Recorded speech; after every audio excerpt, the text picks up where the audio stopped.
On a humid summer night in July 1851, laughter, music, and the clinking of silverware filled the grand dining hall of Willowbrook Plantation in Yazoo County, Mississippi. Just 1 hour later, that same hall was filled with screams, chaos, and death. 17 of the county's most powerful citizens lay lifeless on the floor, judges, politicians, plantation owners, and their families, all struck down during what was supposed to be a glittering celebration of wealth and power. What happened that night would go down as one of the most mysterious mass deaths in antebellum America, a story so dark that Mississippi officials sealed the case files for nearly 100 years. But when those files were finally uncovered in the basement of the Yazoo County Courthouse, a name emerged from the shadows. That name was Celia, an enslaved woman, a cook, and, many believe, the mastermind behind the deadliest act of vengeance ever to take place on Southern soil. Before we continue with Celia's story, make sure to subscribe to our channel and tell us in the comments what state or city you're watching from. We love connecting with our audience across America. Now, let's step back into the past, to the Willowbrook Plantation, and uncover the terrible secrets behind that fatal feast.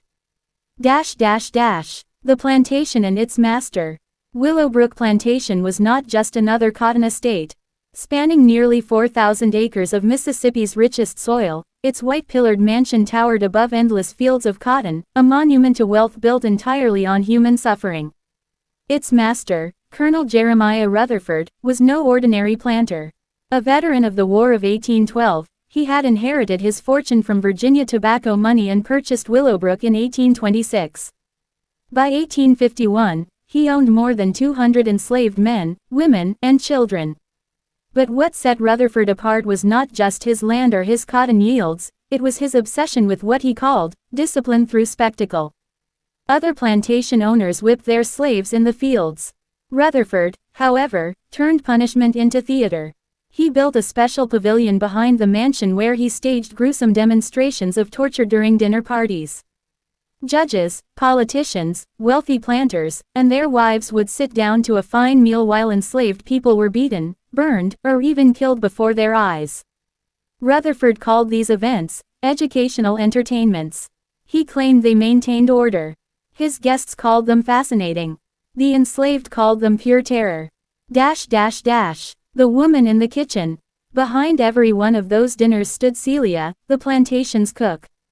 Purchased as a teenager in 1833 for her knowledge of West African cooking and medicinal plants, she had spent 18 long years in the Willowbrook kitchen. The kitchen itself was a separate stone building with 3 giant hearths, oak tables, and shelves stacked with jars of herbs and spices. From its windows, Celia could hear every crack of the whip, every scream, every drunken laugh from the pavilion.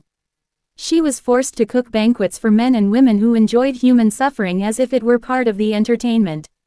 But Celia's own life was soaked in tragedy. She had given birth to 4 children while enslaved at Willowbrook. Her first daughter was sold away at just 7 years old.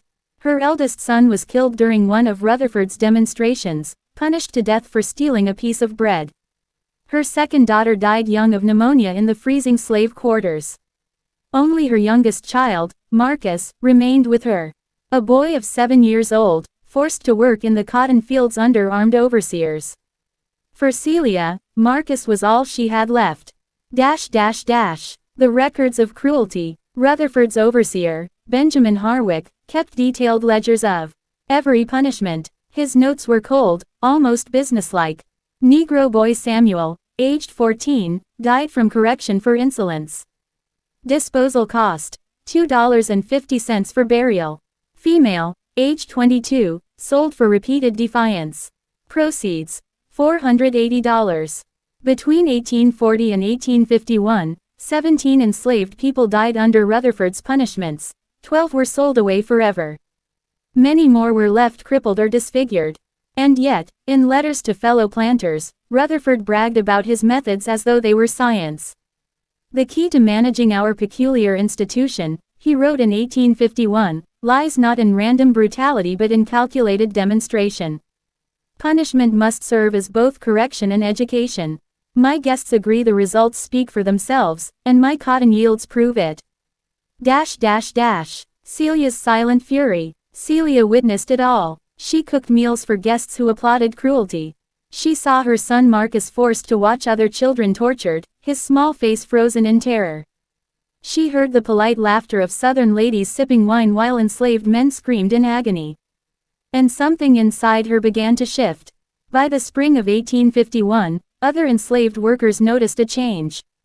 Celia grew quieter. She spent hours in the kitchen garden, tending to herbs and plants that others ignored. She began asking questions about upcoming events, about menus, about guest lists. No one knew it yet, but Celia was planning.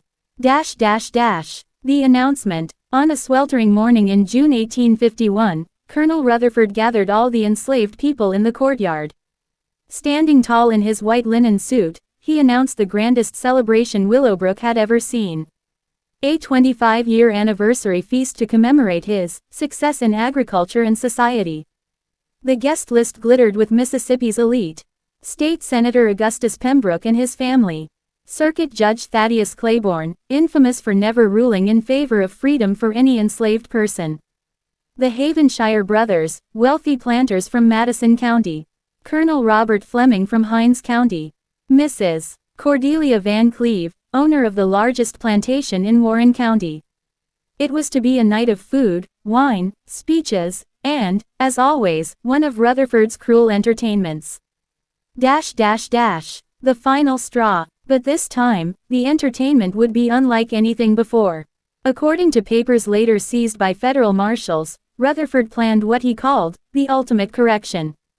His victim would be none other than Marcus, Celia's only surviving child. The boy's crime: he had been caught crying during a previous punishment. For Rutherford, this was defiance. For Marcus, it was innocence. For Celia, it was the breaking point. She learned of the plan not from Rutherford himself, but from whispers she overheard while serving the overseer's family. The knowledge struck her like a physical blow. She did not scream. She did not protest. She simply began to plan, with a precision that would one day leave investigators stunned. The feast was scheduled for Saturday evening, July 12, 1851. 1 month away. 1 month for Celia to prepare the deadliest meal Mississippi had ever seen. Checkmark. End of part 1. Would you like me to continue part 2 in the same style? 1000 words, suspenseful YouTube narration showing how Celia began gathering her secret knowledge and setting her deadly plan into motion. Part 2. 30 Days of Silence. Hook. What would you do if you had 30 days left? 30 days to decide between living as a slave or dying as a legend. For Celia, the cook of Willowbrook Plantation, the answer was clear. She would spend every hour, every breath, every ounce of strength preparing for the deadliest dinner Mississippi had ever seen. The calendar said July 12, 1851, would be a night of music, fine dining, and speeches celebrating Colonel Jeremiah Rutherford's 25 years of power.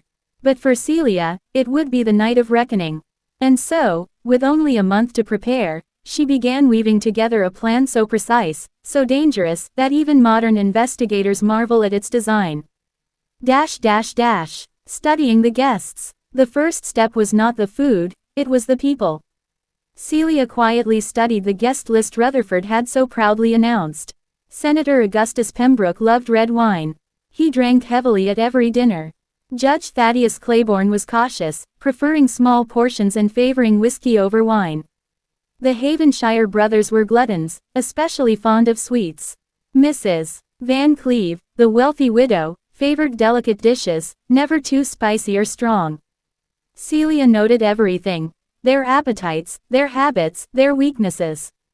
She knew that to succeed, her poisons couldn't be random. Each had to strike in waves, subtle at first, then unstoppable, so no one could escape before the feast turned fatal. Gathering from the land itself became her ally. The swamps, fields, and fenceros of Willowbrook held secrets older than slavery itself, plants that could heal, and plants that could kill. Celia's grandmother, brought from West Africa in chains, had passed down knowledge of both. Celia had grown up learning to identify roots, berries, and leaves that others ignored. Now, that knowledge became her weapon. Water hemlock, growing in the marshy eastern edge of the plantation. Its roots contained a toxin so powerful that just a few drops could send the body into violent convulsions. Castor beans, scattered along fence lines, holding within their seeds the deadly ricin. Oleander, planted by Mrs. Rutherford herself as pretty garden bushes, hiding cardiac poisons that could still a beating heart. And the most important of all, pokeweed, a dark, leafy plant tucked away in a ravine near the slave quarters. Properly prepared, its powdered root became a nearly tasteless killer, tearing the stomach apart from within. Every pre-dawn, before the rooster crowed, Celia slipped into the fields. With steady hands, she harvested roots and leaves under the cover of darkness. She smuggled them back to the kitchen, drying them in the root cellar, grinding them into powders, and storing them in secret jars hidden behind sacks of flour. The work was slow. The work was dangerous. A single mistake, a pinch too much, a root prepared the wrong way, and she would never live to see her plan carried out. The timing. But poisons alone weren't enough. Celia knew timing was everything. If her guests dropped dead too quickly, suspicion would immediately fall on the food, and on her. If she waited too long, some might leave before the poison took hold. So she crafted a multi-stage attack. The wine would carry fast-acting water hemlock, sparking sudden dizziness and convulsions. The cornbread, a dish every guest would eat, would hide pokeweed powder, guaranteeing a slow, painful bleed from the inside.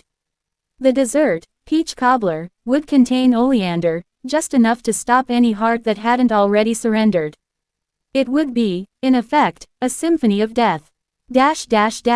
Outward calm. Through it all, Celia showed no outward sign of what she was preparing. To the Rutherfords, she was the same quiet, obedient cook she had been for 18 years. She served daily meals, poured tea for visiting ladies, and responded to commands with lowered eyes. Only the hours she spent in the kitchen garden betrayed her secret, though no one thought twice about a cook tending herbs. Behind her still face burned a storm of determination. For Celia, this was not only about revenge. It was about Marcus. If she could not save her son from Rutherford's cruelty, she would at least make sure he would never suffer as entertainment again. Preparations for the feast. Meanwhile, the plantation buzzed with excitement. Rutherford spared no expense for his anniversary celebration. Fresh paint on the mansion walls. New uniforms for the house servants. A string quartet from Jackson hired to play throughout the evening. A silversmith commissioned to craft commemorative goblets for each guest. The irony was almost unbearable. Every detail of this grand party was designed to honor Rutherford's empire of cruelty, yet it would become his own funeral feast. The menu. The dishes had been planned weeks in advance, personally approved by Rutherford himself. Celia had rehearsed them in her mind like a general reviewing battle strategy. Turtle soup, rich and complex, perfect for hiding a bitter note of pokeweed. Roast duck with wild rice, dressed in bourbon glaze that could conceal the earthy tang of poison. Venison steaks, seared to perfection. Fried catfish with cornmeal crust. Side dishes of butter beans, sweet potatoes, pickled vegetables, and cornbread. And finally, a sweet peach cobbler, paired with imported wines and local whiskey. Each dish held opportunity. Each bite would carry death. The morning of reckoning, Saturday, July 12, 1851, dawned heavy and suffocating. The Mississippi air pressed down like a wet blanket. Sweat formed on the skin even before the sun rose. Celia had been awake since 3 in the morning. In the dim glow of oil lamps, she moved with calm precision. Jars of poison sat waiting. Measurements had been checked, rechecked, rehearsed in her mind until there was no room for doubt. This was it, her final day. The kitchen filled with activity as other servants arrived. Sarah, a young house slave, chopped vegetables and arranged flowers for the dining table. Old Moses polished the silver until it gleamed like mirrors. Maria, borrowed from the fields, tended to the roaring fires and scrubbed dishes. They worked tirelessly, unaware that Celia's hands alone touched the dishes that mattered, the ones no guest would survive. The guests arrive. By mid-morning, the first carriages rolled up the long gravel drive. Senator Pembroke arrived first, his horses adorned with silver bells that rang as though announcing royalty. Judge Claiborne soon followed, his family seated stiffly beneath the circuit court seal emblazoned on the carriage door. The Havenshire brothers came together, their booming voices carrying into the kitchen as they joked about cotton prices and cursed the North's growing abolitionist movement. One by one, the elite of Mississippi entered Willowbrook's grand mansion, completely unaware that they were stepping into the last party of their lives. And in the kitchen, Celia kept her face calm, her hands steady, and her heart pounding with the knowledge that within hours, history itself would be rewritten in blood and silence. Check mark. End of part 2. Do you want me to continue with part 3? The feast itself begins, the poison served, first signs of collapse in the same narrative YouTube style, or should I pause here so you can review the tone before I move forward? Part 3. The Feast of Vengeance. Hook. Every great horror story has a moment when the air itself feels heavy, as if the world is holding its breath before something dreadful happens. That evening at Willowbrook Plantation, the candles burned brighter, the silver gleamed sharper, and the air was thick with the smell of roasted duck and turtle soup. To the guests, it was a night of fine dining, laughter, and celebration. To Celia, it was a night of justice, the night she had been waiting for. By the time the last glass of wine was poured, not a single guest would leave the plantation alive. The guests arrived in grand fashion, their carriages crunching against the gravel drive. Colonel Jeremiah Rutherford stood on the front porch, dressed in his best formal suit despite the suffocating Mississippi heat. He greeted each arrival with wide smiles, bourbon toddies in hand, and long-winded speeches about friendship, prosperity, and the civilizing influence of plantation life. His booming voice carried across the yard, filling the air with empty pride. The ladies floated gracefully into the parlor, fanning themselves, sipping iced tea, and whispering about fashion. The men gathered on the side porch, puffing cigars and debating politics with smug certainty. They carried themselves as if they were kings of the earth. But from the kitchen window, Celia watched with quiet fury. She saw every movement, every detail. Mrs. Pembroke waving her fan dramatically while complaining about the heat.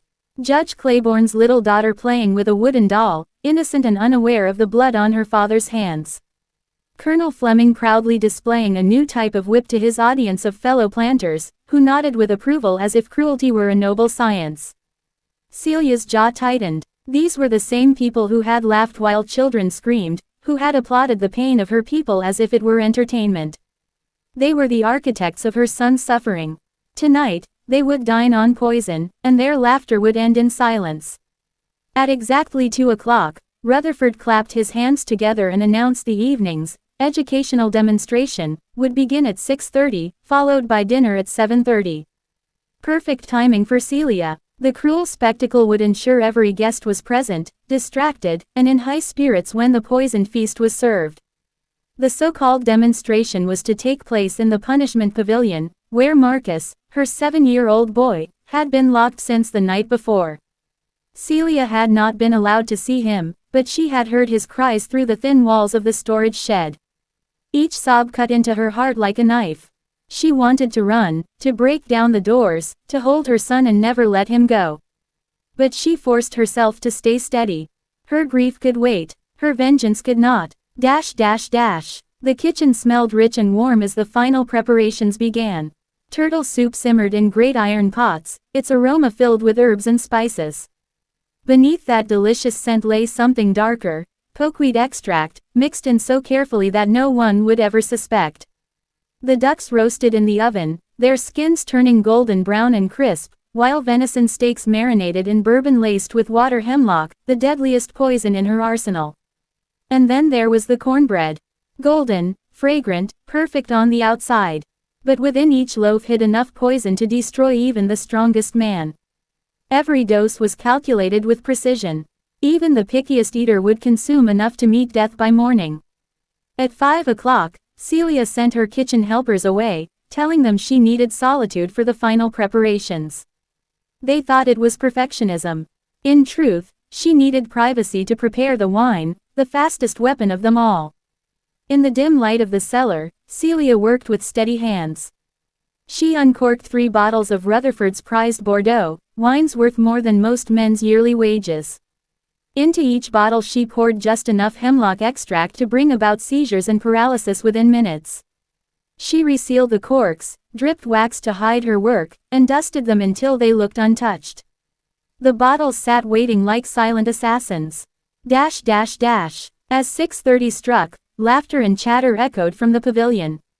The guests gathered eagerly, their voices buzzing with excitement for the cruel entertainment ahead. Celia tried not to listen, but the sound of Marcus's terrified sobs carried across the yard. His voice trembled and broke, reaching her even in the kitchen. Her hands shook, but only for a moment. Then her rage became steel. By the time the demonstration reached its horrific climax, Celia had set the table with precision. The turtle soup was ladled into porcelain bowls. The ducks carved and glazed. The venison seared to perfection. Cornbread sliced and tucked into white linen baskets. And finally, the wine uncorked to breathe, its deadly contents hidden behind the rich aroma of French grapes. At 7:30 sharp, the dinner bell rang. The guests returned, faces flushed with excitement, voices animated from what they had just witnessed. They entered the dining room, an opulent hall of chandeliers, oil paintings, and polished mahogany. They admired the table gleaming with crystal and silver. To them, it was the height of southern refinement. To Celia, it was an execution chamber. Colonel Rutherford sat at the head, pride swelling in his chest. To his right, Senator Pembroke, the politician who preached slavery as God's will. To his left, Judge Claiborne, who had spent his career condemning enslaved families to lifetimes of despair. The Havenshire brothers, rich off cotton and cruelty, sat near the center. Mrs. Van Cleve, the widow who had built her fortune by trading in human lives, adjusted her shawl as servants filled her glass. None of them noticed Celia's eyes.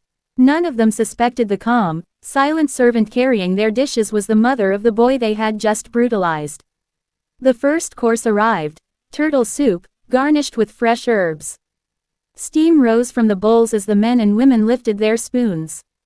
"I must say, Jeremiah," Senator Pembroke began, smiling as he tasted the rich broth, "your methods never fail to impress.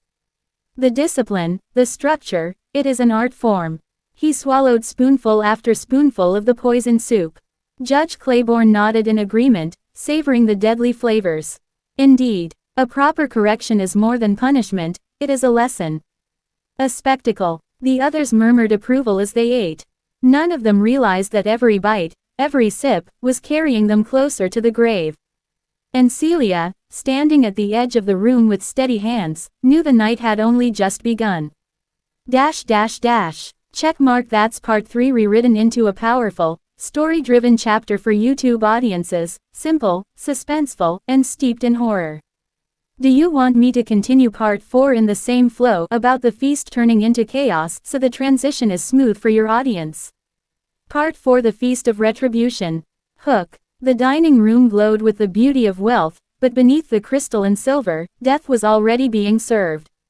Every sip, every bite, carried with it a hidden truth.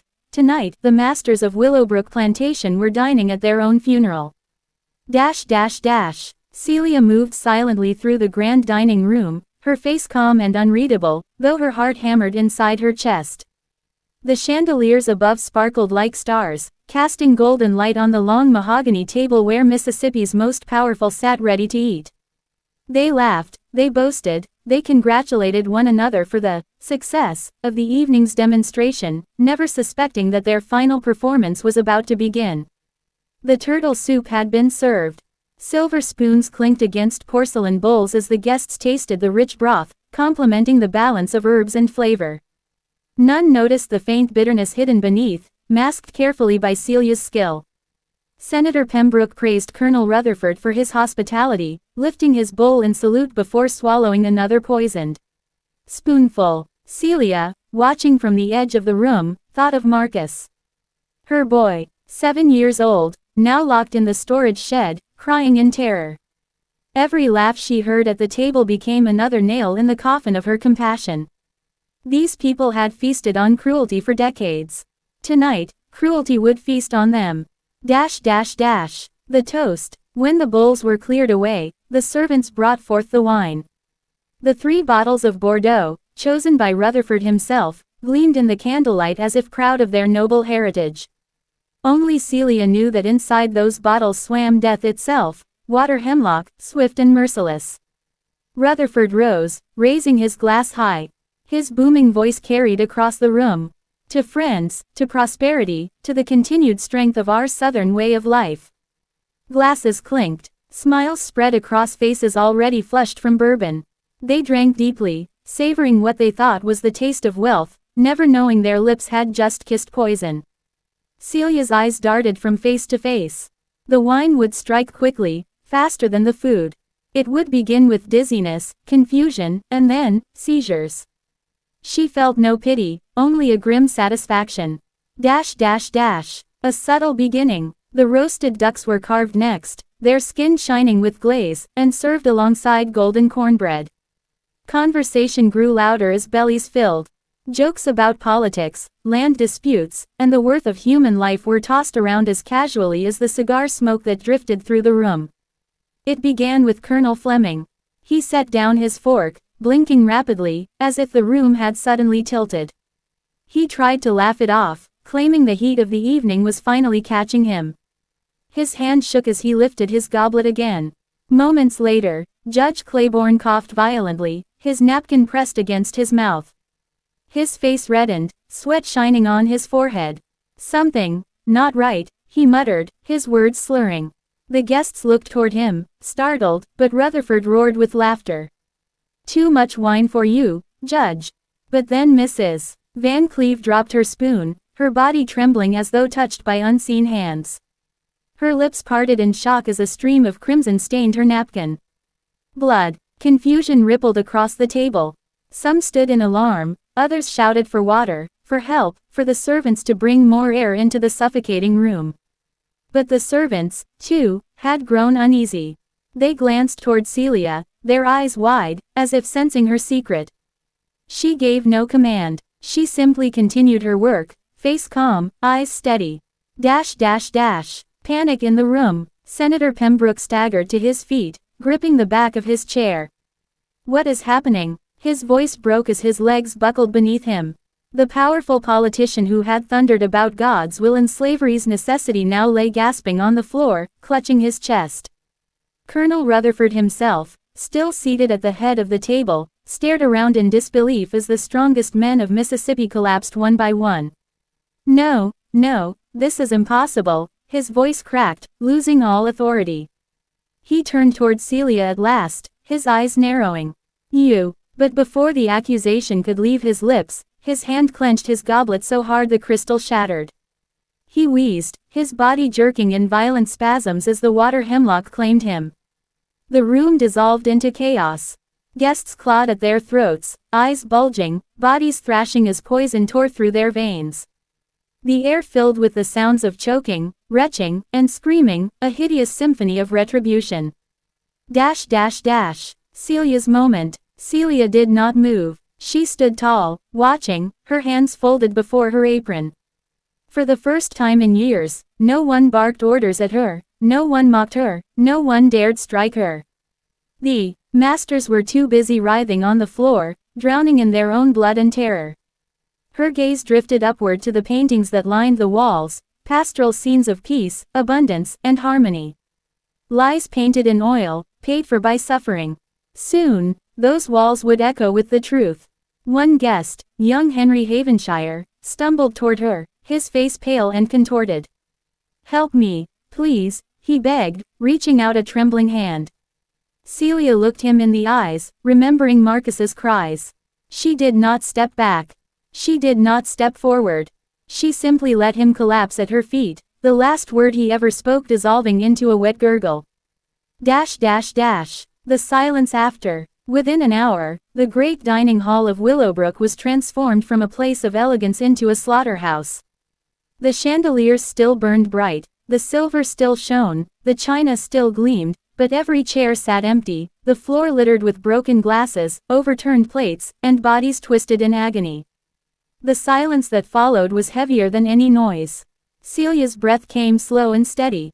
Her plan had worked. The poison had done its work cleanly, efficiently, perfectly. The men and women who had cheered the torture of her child were gone, their power extinguished in a single evening. But Marcus, her son, he was still alive, or so she prayed. She had to reach him before Rutherford's men realized what had happened. She gathered her skirts and turned toward the door. The night air awaited, heavy with Spanish moss and the cries of cicadas. Somewhere beyond the oak trees, her boy was waiting in darkness. And Celia, the quiet cook who had just destroyed Willowbrook's empire, was coming for him. End of Part 4. Right finger in Part 5. Celia moves through the haunted silence of the plantation house to find Marcus, but vengeance always has a price, and not every spirit in Willowbrook will stay silent.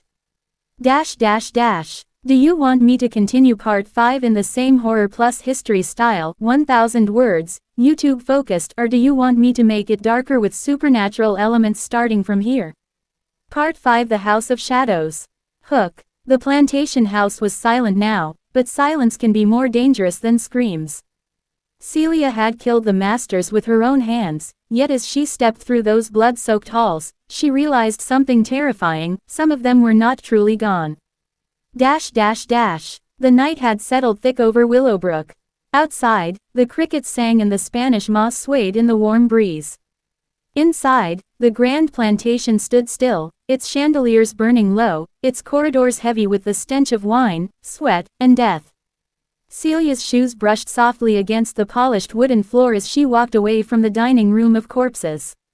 She did not look back. She could still hear echoes, the choking, the gagging, the screams, but she had no time for ghosts of memory. Marcus was waiting, her boy. The storage shed was at the far end of the property, but she had to cross the house first. And the house was not empty. The long corridor. She stepped into the great hallway. Tall portraits lined the walls, their painted eyes watching her with frozen expressions of wealth and pride. Colonel Rutherford, his chest puffed in his uniform. Judge Claiborne with his powdered wig. The Van Cleves in their fine silks.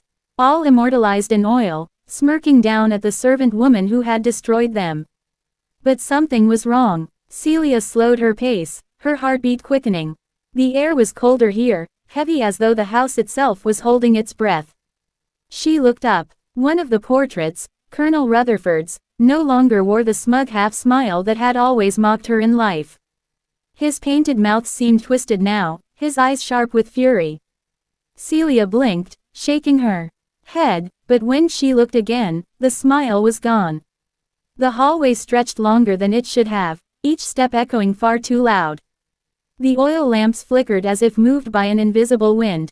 And faintly, from the shadows ahead, she heard something. Breathing. The first shadow. Celia. Her name slithered through the hall like smoke. She froze, her skin prickling. At the far end of the corridor, something stirred. A figure, half shrouded in darkness, dragging one leg as it moved closer. Colonel Rutherford. His body broken, but not at rest. His face was pale as chalk, lips cracked, teeth gnashing. The poison had stopped his heart, but rage had pulled him back. You dared, his voice croaked, bubbling with blood. You, slave witch. Celia's knees trembled, but she would not cower. Not now, not after everything. She snatched the iron poker from the fireplace nearby, gripping it tightly. I did, she whispered. Her voice was steady, and I'd do it again. The colonel's ghost lunged, his movements jerky and unnatural. Celia swung the poker with all her strength, and though it passed through his form like smoke, he shrieked, a sound that rattled the windows and made the chandeliers sway above. His form wavered, then dissolved into black mist that curled back into the shadows. The hallway was empty again, save for Celia's shaking breath. The nursery. She pressed on, forcing herself to move faster. Every corner of the house seemed alive now, whispering with voices too faint to understand. The parlor smelled of blood and candle wax. The library door creaked open by itself, revealing books that rustled as if being flipped by invisible hands. She avoided both. She would not be lured. But when she passed the nursery, she stopped. The door stood ajar. Inside, the moonlight spilled across the small beds where the master's children once slept. Dolls sat propped against pillows, their glass eyes gleaming. For a moment, the room seemed peaceful. Then one of the dolls turned its head. The sound was soft but sharp, like porcelain grinding against itself. Celia's breath caught. The doll's lips moved, whispering in a child's voice not its own. "Celia, play with us." Another doll laughed, a hollow giggle that bounced around the room. The tiny rocking chair in the corner began to move, creaking back and forth though no one sat in it. Celia backed away, clutching her iron poker. The house was alive with the vengeance of the dead, and it would not let her pass without a price. The master bedroom. She hurried on until she reached the master bedroom, the very heart of the house. The door loomed tall, carved with ornate patterns of vines and leaves, now twisted in the flickering candlelight to look like writhing snakes. She pushed it open. The room smelled of tobacco and expensive perfume, but beneath that, the sour stench of death lingered. On the bed lay the faint impression of a man's body, though the sheets were untouched. Celia stepped inside. The poker trembled in her grip. From the corner, a voice spoke.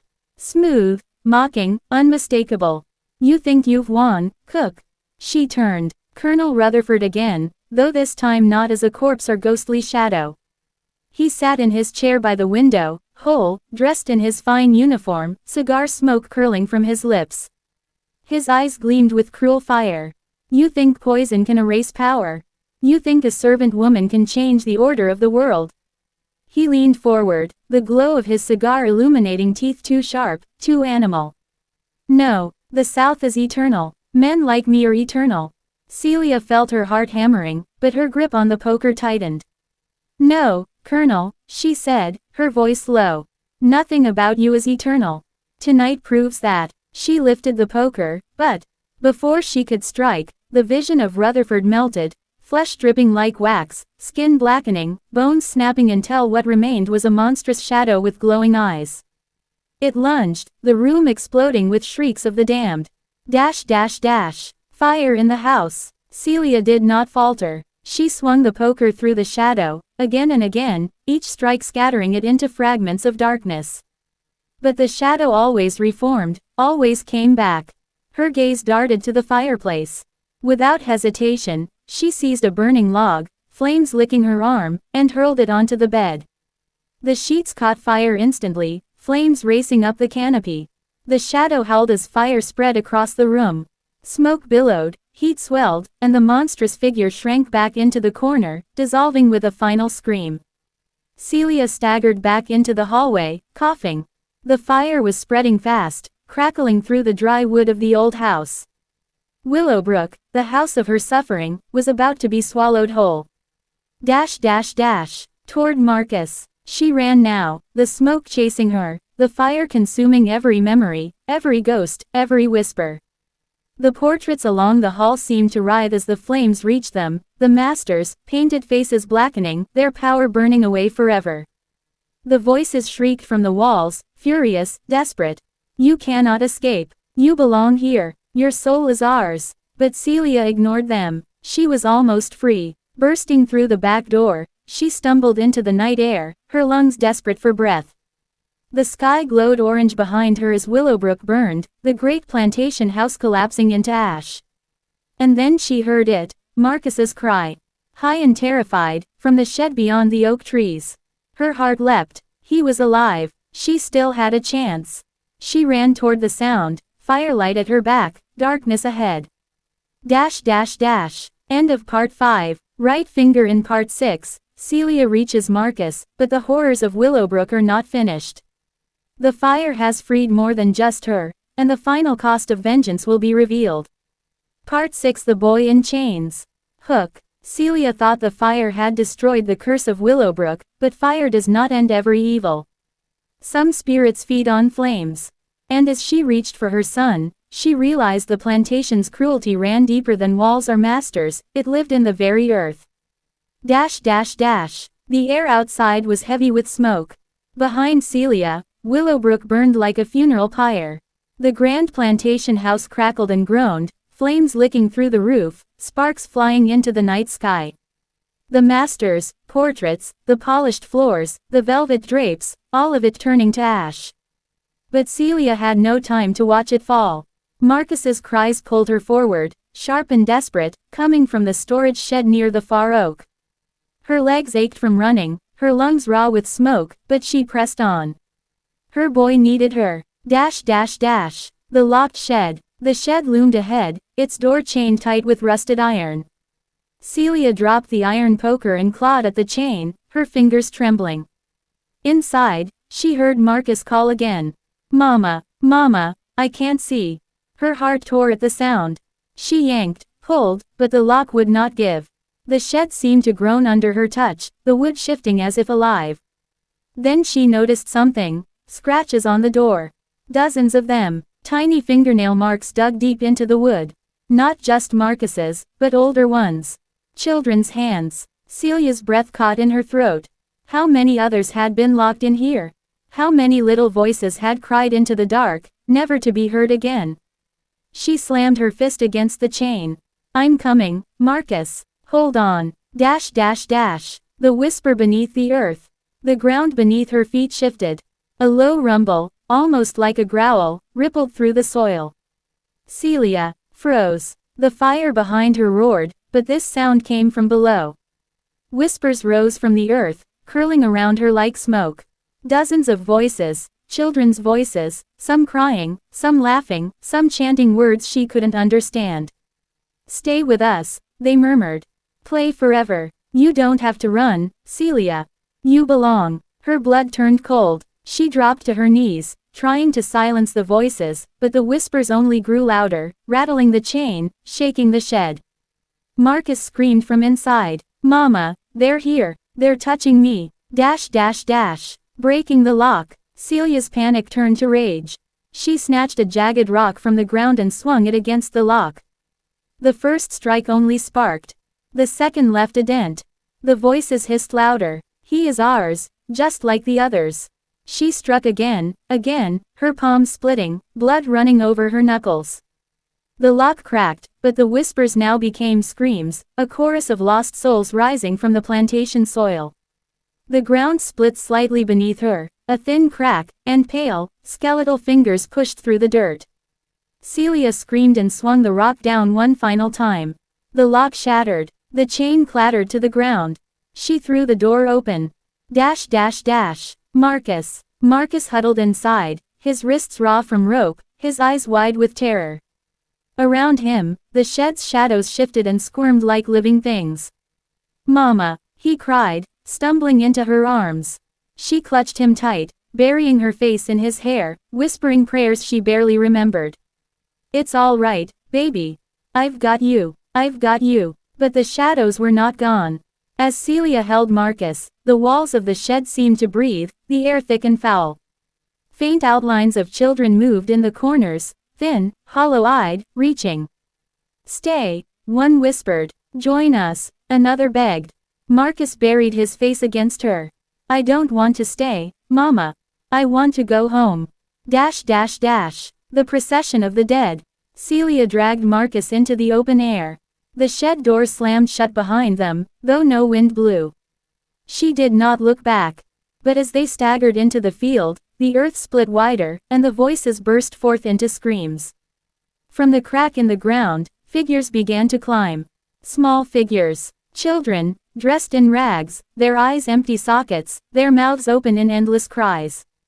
Some carried broken dolls, others dragged chains still fastened to their ankles. It was the missing, the ones who had vanished over years of Willowbrook's rule. Celia held Marcus tighter, her whole body trembling. Run, she whispered, but when she tried to move, the children blocked the way, dozens of them, surrounding her and her boy in a ring of pale, grasping hands. The firelight from the burning house cast their hollow faces into sharp relief. They did not look angry. They looked hungry. Dash dash dash. The bargain. One stepped forward. A girl with braids, no older than Marcus, her dress torn at the seams. Her voice was soft, almost kind. You freed us, she said. Her lips didn't move, but the words pressed into Celia's mind. But we cannot leave without another soul. Celia shook her head violently. No, you can't have him. You can't. The girl tilted her head. One must stay. Always one. The land demands it. The master fed us to it, and now it feeds on itself. Someone must stay. Marcus whimpered, clinging to Celia's neck. Don't leave me, Mama. Please. Celia's heart cracked. She thought she had destroyed the curse with fire, but the plantation's evil ran deeper than any house. It was rooted in the very soil, fed by years of cruelty, watered with blood and tears. And now it wanted her son. The choice. The circle of ghostly children pressed closer. Their fingers brushed Celia's arms, her face, Marcus's hair. She swatted them away, but her hands passed through cold mist. Her mind raced. If she tried to fight, Marcus would be torn apart. If she gave him up, she would lose everything she lived for. But then she remembered the fire, the way the shadow had screamed when touched by flame. Fire was the only thing Willowbrook feared. Celia lifted Marcus higher and whispered in his ear, "Hold tight, baby. Don't let go of Mama." She turned toward the field's edge, where the grass grew tall and dry. She still had the burning log she had carried from the house, its flames dying but not yet gone. She raised it high. "If you want him," she shouted at the ghostly children, "you'll have to burn with me." She thrust the torch into the grass. Flames leapt, racing across the field in a hungry wave. The children shrieked, their pale forms warping, twisting, burning away in the blaze. The crack in the earth sealed with a deafening snap. The voices fell silent.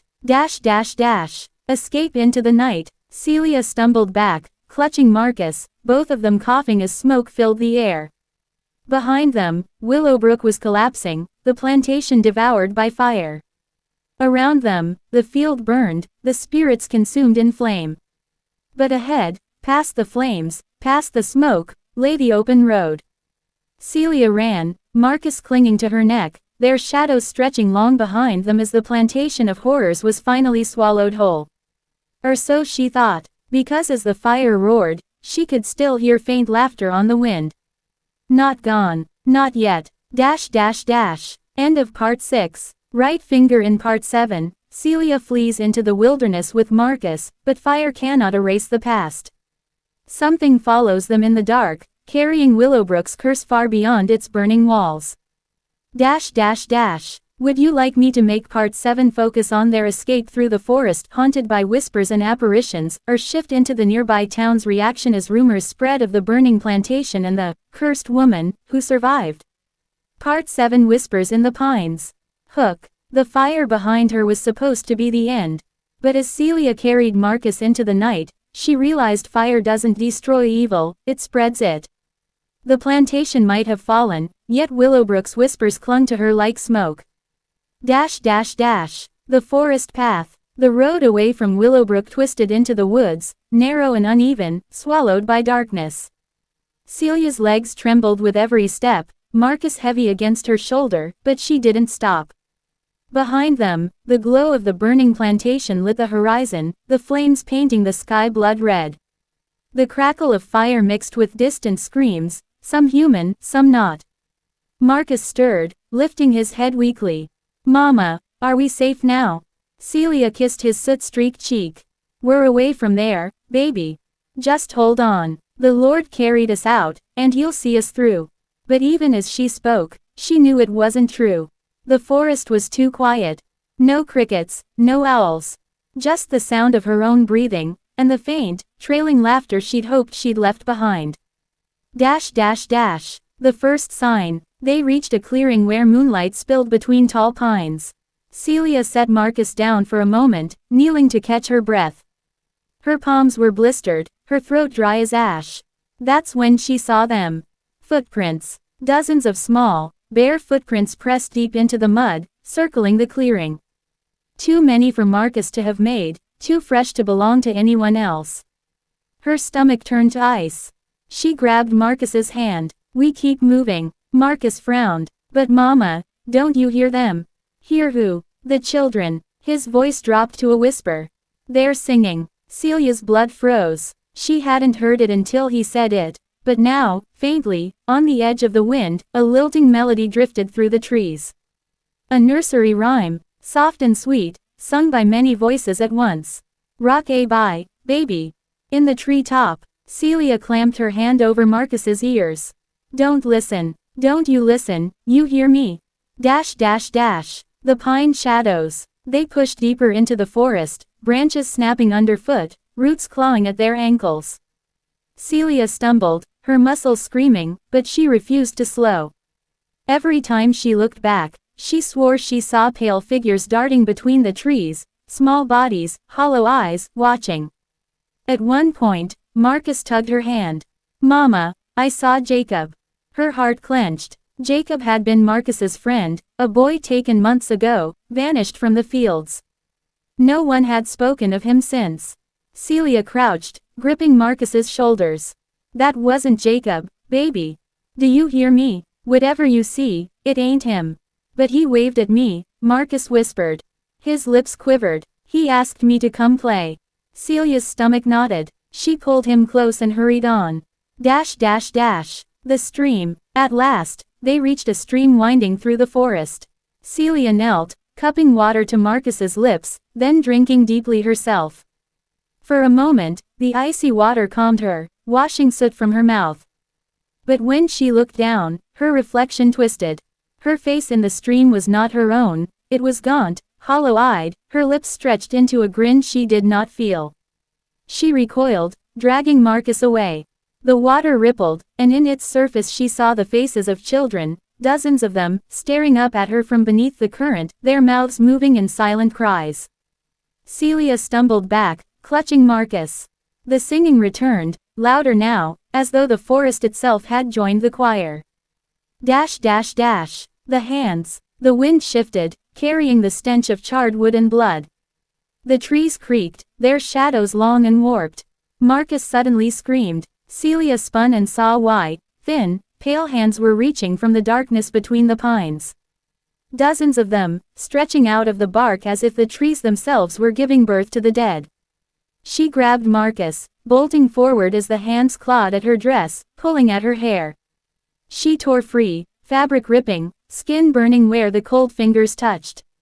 One voice rose above the chorus, the same girl from the shed, her tone mocking and sweet. You can't run, Celia. You broke the chain. Now you must take their place. Dash dash dash. The bridge. The stream widened into a river, and by God's mercy, a wooden bridge stretched across. Celia sprinted for it, Marcus clinging to her neck. The boards groaned under her weight, but she didn't stop. Halfway across, the singing stopped. The silence was worse. Marcus whimpered, Mama, they're waiting. Celia followed his gaze. On the far end of the bridge, a line of children stood shoulder to shoulder, pale and still, their hollow eyes fixed on her. Jacob was among them. He smiled faintly, lips cracked, and raised his hand in greeting. Come back, Marcus, he whispered. It's so much easier here. Celia's chest heaved. You're not real. You're not him. But Marcus squirmed in her arms, reaching out. It is him, Mama. He needs me. The boards beneath her feet began to splinter. The river below churned, faces rising in the water, pale mouths opening in silent screams. Dash dash dash. The choice at the bridge. The children advanced slowly across the bridge. Their bare feet made no sound, but the air grew colder with each step. Celia's breath clouded before her. She looked down at Marcus. His little body shook with fear, but his eyes were glassy, as if already slipping away. She slapped his cheek gently. Stay with me, baby. Stay with Mama. They can't have you. The girl with braids stepped forward, her eyes burning faintly. One must stay. The master is gone, but the land remembers. The chain cannot break. Celia raised her chin, fire in her voice. Then take me, not him. The girl tilted her head. Would you suffer their hunger? Their loneliness? Forever. I would, Celia spat. Gladly. But you'll never touch my boy. The children paused. The wind stilled. For a moment, Celia thought they might accept. Then the bridge shook violently, boards snapping, water surging higher. The voices screamed as one, shrill and furious. No one leaves. Dash dash dash. The leap. Celia had no choice. She tightened her hold on Marcus and leapt from the bridge into the freezing river. The water swallowed them whole, icy claws dragging at their limbs. Faces pressed against hers, mouths gaping, pulling her down. Marcus thrashed, his cries muffled. Celia kicked, fought, clawed her way upward. She thought she would drown, but then, with one desperate surge, she broke the surface, gasping for air. She dragged Marcus to the bank, coughing, shivering. Behind them, the children screamed from the bridge, their voices shrill with rage, but they could not cross the river. For now. End of part 7. Celia and Marcus survived the night, but barely. The curse had followed them beyond Willowbrook, and it would not stop until a soul was claimed. Right finger in part 8, Celia and Marcus stumble into a nearby town, where whispers of the burning plantation already spread. But the curse does not just follow them, it infects those who listen. Would you like me to make part 8 lean more toward town gossip and fear spreading, the curse infecting the living through rumor, or more toward direct supernatural attacks inside the town? Part 8 The Town of Silent Bells. Hook. Celia thought the river had saved them. She thought water had washed the curse away. But when she stumbled into the town of Bellhaven, she learned the truth: curses don't drown. They travel. They infect. They grow. The arrival. By dawn, Celia staggered out of the forest with Marcus slumped against her shoulder, his small body trembling from the cold river water. Her dress clung to her, torn and mud-stained, her feet blistered and bleeding. Bellhaven was a modest place, little more than a cluster of brick storefronts and timber houses built around a white steeple church. Farmers were driving wagons to market, women carried baskets of bread, and children darted through the streets. For a moment, it looked like salvation. Normal life. A woman noticed Celia first. She gasped, rushing forward. Lord have mercy. What happened to you? Celia tried to speak but collapsed to her knees. Marcus whimpered faintly. The crowd gathered, whispering, some helping them up, others making the sign of the cross. Get the doctor. Someone shouted. Bring them to the rectory. As they carried Celia and Marcus toward the church, the steeple bells should have been ringing the hour. But they were silent. The rectory. Celia awoke on a straw mattress, warmth from a fire thawing her frozen body. A stern-faced doctor pressed cool cloths to her head. Marcus lay beside her, breathing softly, his fever breaking. Rest easy, the doctor murmured. You're safe now. This is the Lord's house. Safe. The word stabbed her heart. She wanted to believe it. The priest entered, a thin man with hollow cheeks and sharp eyes. Child, he said, you came from the woods. Do you carry news of Willowbrook? Celia sat up slowly. You know of it. The priest's eyes darkened. The fire was seen on the horizon. Word travels fast in these parts. But what truly happened there? Celia's lips trembled. She wanted to lie, to say it was only fire and death. But the memory of pale faces in the river and hollow eyes on the bridge burned too deeply. She whispered, the dead, they walk. The children, they want us still. The doctor scoffed, but the priest went pale. Then it is true, he muttered. The old curse has broken its walls. Whispers spreading. That evening, townsfolk gathered outside the church, waiting for answers. Celia heard them through the window. They say she came from the ashes of Willowbrook. Did you hear? She claims the children are restless. Restless. Lord save us, they're cursed. Each retelling twisted sharper, darker. By nightfall, the whole town buzzed with whispers of Willowbrook's ghosts, of children singing in the trees, of a woman fleeing the fire carrying evil with her. Celia pressed her hands to her ears. It's starting, she murmured. They spread like sickness. It's how the curse travels. Marcus stirred in his sleep, his lips moving as if singing a tune. Celia shook him awake. Don't you sing, baby. Don't you dare. The silent bells. At midnight, the church bells tolled without warning. Slow, heavy strikes that echoed through the town. Celia sat bolt upright. The priest rushed in, pale as wax. The ropes are still, the tower locked. No man touched those bells. The townsfolk spilled into the streets, clutching lanterns, eyes wide with fear. The bells rang 13 times, an unholy number, and then silence fell. Marcus whispered from his bed, "They're calling." Celia's heart froze. The first victim. The next morning, a farmer's daughter went missing. Her mother swore she had been tucked in bed, but come dawn the sheets were empty, the window wide open. By noon, they found her body near the riverbank. She was cold, her lips blue, her small hands clutching mud. But what chilled everyone most was her face, her eyes wide open, her mouth frozen mid-song. The townsfolk looked to Celia with suspicion. "She brought this here," one muttered. "She carried the fire with her," another hissed. The priest tried to calm them, but their stares burned holes into Celia's back. The song in the streets. That night, the nursery rhyme drifted through Belhaven's streets. Faint at first, then louder, as if sung by dozens of children hiding just out of sight. Rock-a-bye, baby. When the wind blows, windows slammed shut, mothers clutched their children, men locked their doors and prayed.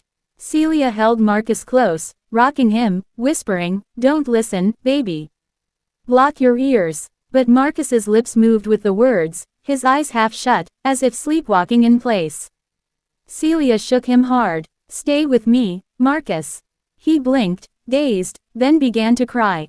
"Mama, they're already here. They want the town now." The town turns. By dawn, fear boiled into anger.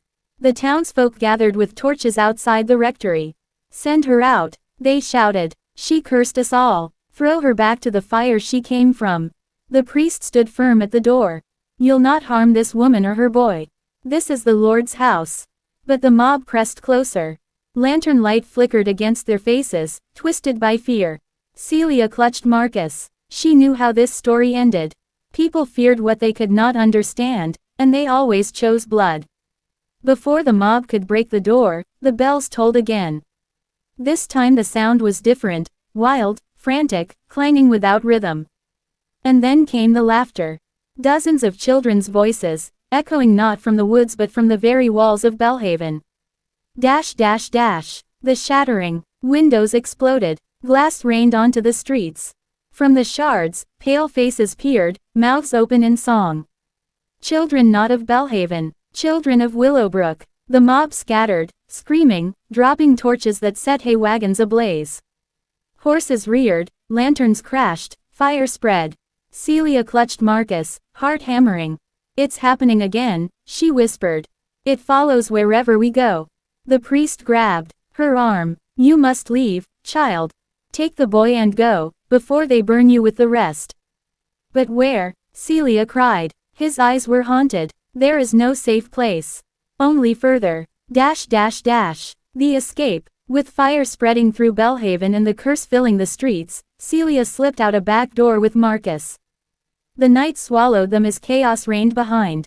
Marcus clung to her, whispering through tears, "Mama, we can't run forever."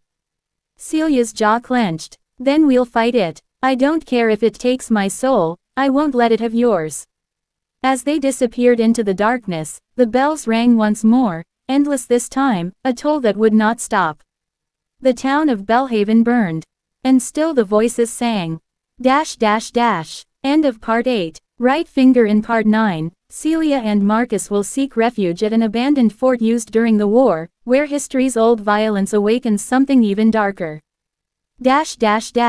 Would you like Part 9 to emphasize the military history and ghost soldiers of the fort, or lean more into Celia's personal spiritual battle against the curse? Part 9 The Fort of Forgotten Soldiers. Hook. Celia believed fire destroyed Belhaven. But when she and Marcus reached the crumbling fort on the hill, she discovered some places never die. Some places hold their wounds so tight, they bleed again when the cursed arrive. The road to the fort. Celia carried Marcus through blackened fields and frost-bitten hills, away from the burning town and its endless bells.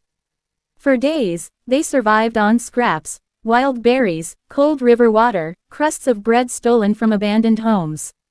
Every night, the song followed them. Sometimes faint in the distance, sometimes as close as a whisper in Marcus's ear. But on the seventh day, they saw it, a stone fort rising above the forest, half collapsed, walls eaten by ivy. The flagpole stood empty, the gates rotted.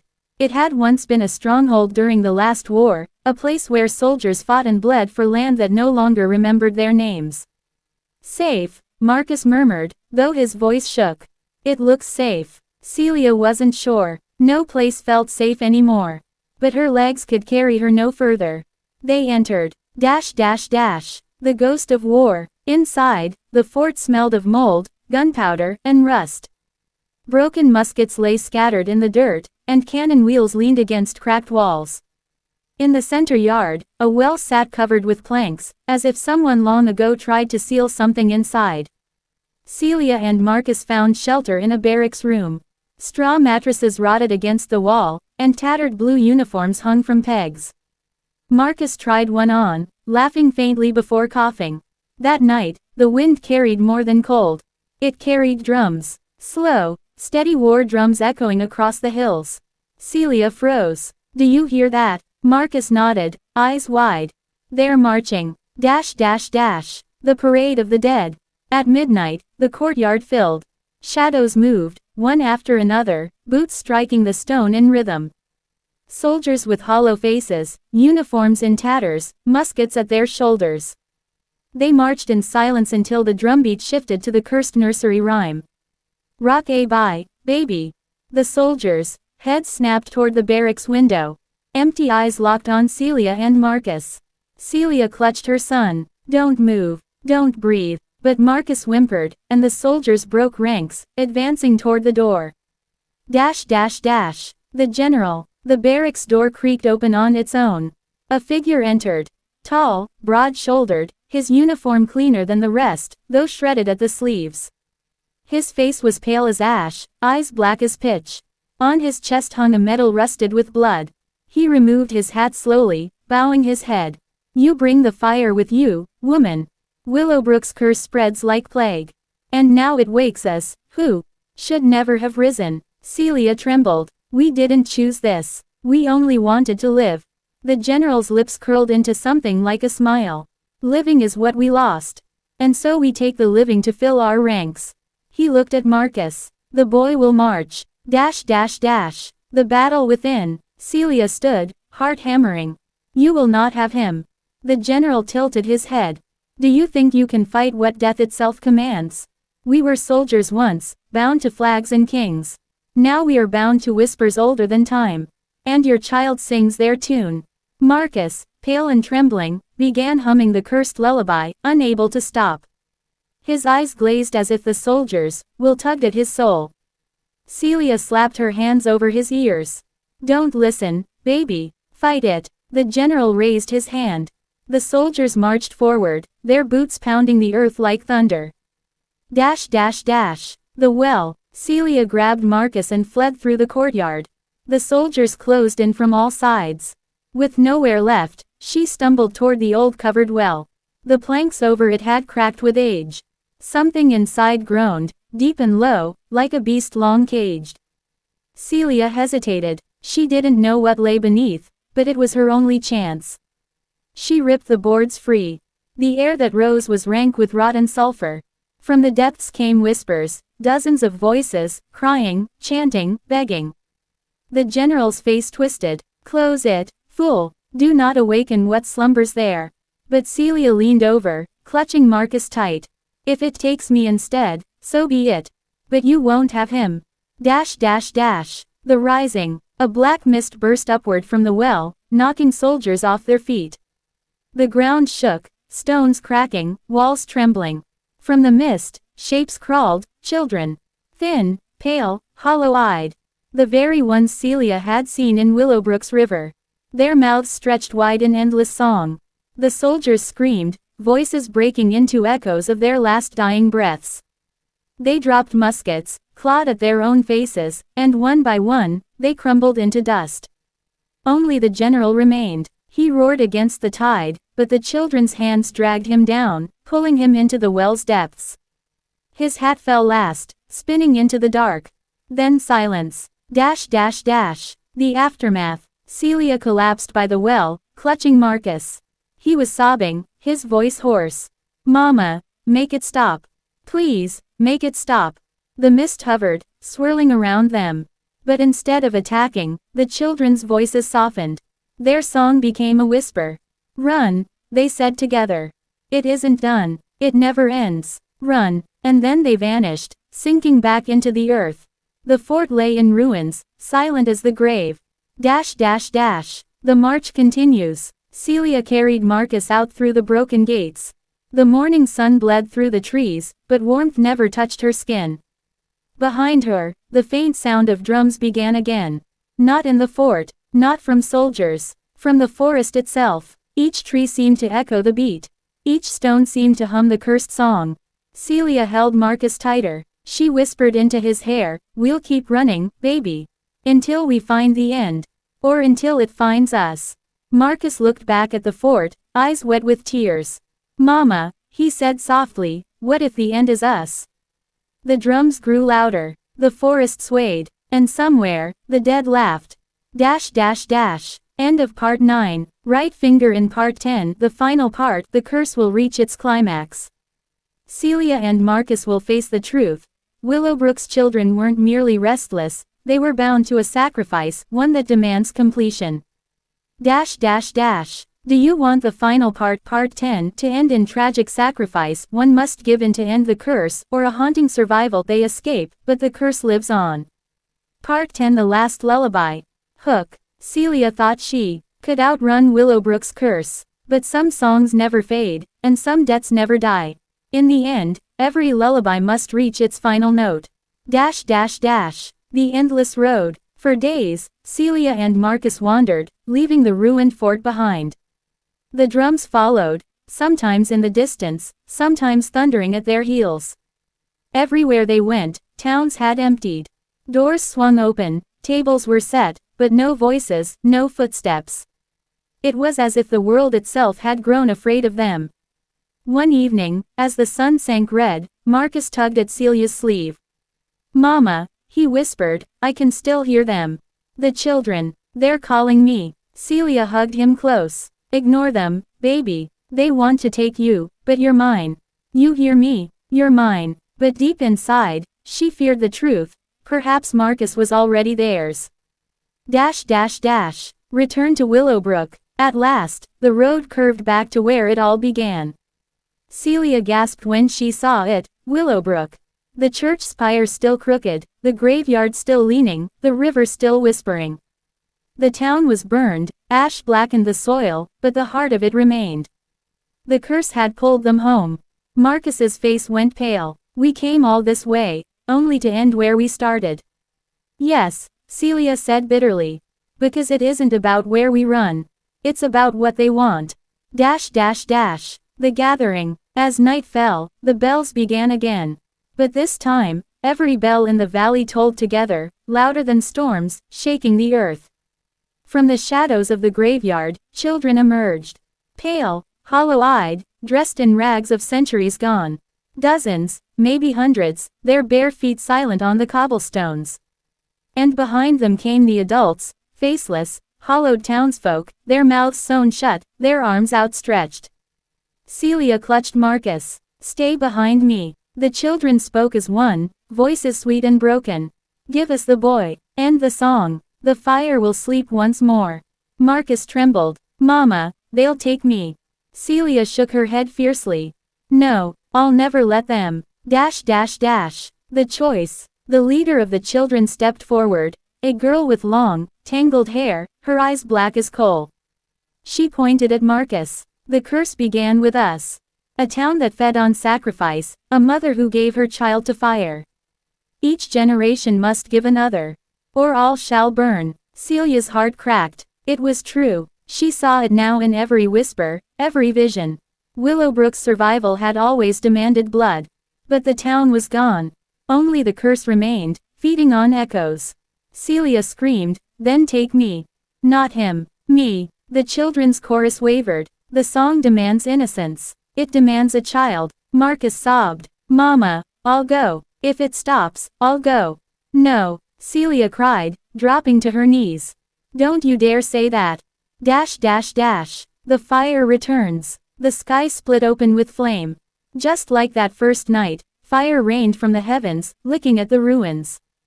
The bells tolled faster, louder, until it seemed the earth itself was breaking. The children sang, musical note rock-a-bye, baby, in the treetop, musical note. Marcus clutched his ears. Celia pulled him close. She had one chance, one desperate choice. If the curse demanded a child, she would cheat it. The last sacrifice. Celia looked into Marcus's tear-streaked face. Listen to me, baby. I love you, always. But you must live. You must carry on, even if I don't. Before Marcus could protest, Celia pressed a kiss to his forehead, then shoved him into the hollow trunk of a fallen tree. Stay there. No matter what happens, don't come out.